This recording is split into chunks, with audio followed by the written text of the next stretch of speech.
Guys, ആദ്യം നിങ്ങൾ ആ ചുവന്ന വയർ മുകളിലേക്ക് കുത്തുക. എന്നിട്ട് ആ ഇത് പിരിച്ച് 10A എന്നുള്ള അതിലേക്ക് സെറ്റ് ചെയ്യുക. ഓക്കെ, ഈ കാണുന്നതാണ് പവർ ബാങ്ക്. അതിൽ നിന്നാണ് ഞാൻ ബാറ്ററി കണക്ഷൻ എടുക്കുന്നത്. ഓക്കെ, അതാണ് എൻ്റെ രണ്ടുപേരും കുട്ടിക്കുമ്പോൾ ലൈറ്റ് കത്തുന്നുണ്ട്. എന്നിട്ട് നമ്മൾ LED എടുക്കുക. ഇതാണ് എൻ്റെ LED. എന്നിട്ട് ഈ LED കണക്റ്റ് ചെയ്തു. ഗൈസ്, കണക്ഷൻ മാറിപ്പോയി, കത്തിയില്ല. ഓപ്പോസിറ്റ് എടുക്കാം. ഓക്കെ, കണക്ഷൻ ഓക്കെ, കത്തി. ഓക്കെ, ഇപ്പോൾ ഇത് കത്തുന്നുണ്ട്, ഒരു കുഴപ്പമില്ല.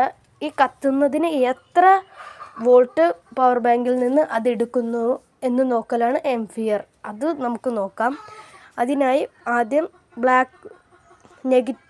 പോസിറ്റീവ് കൊടുക്കുക. എന്നിട്ട് നെഗറ്റീവ് വയർ കൊടുക്കരുത്. നെഗറ്റീവ് വയർ പോസിറ്റീവ് അവിടെ പിരിച്ചു വെച്ചു. ഇനി നെഗറ്റീവ് വയറിൻ്റെ ബ്ലാക്ക് മൾട്ടിമീറ്ററിൽ നിന്ന് കണക്ഷൻ എടുക്കുക. എന്നിട്ട് നെഗറ്റീവിലേക്ക് കൊടുത്തു. എന്നിട്ട് മറ്റേ ഇത് ലൈറ്റിൻ്റെ തുമ്പത്തേക്കും കൊടുത്തു. അപ്പോൾ ലൈറ്റ് കത്തുന്നു. കത്തുന്നുണ്ട്. മൾട്ടിമീറ്ററിൽ എത്ര അംഫിയറാണ് എടുക്കുന്നത് എന്ന് നമുക്ക് നോക്കാം. ഒരു 54 എടുക്കുന്നുണ്ട്. Thank you for watching. ഇഷ്ടപ്പെട്ടാൽ സബ്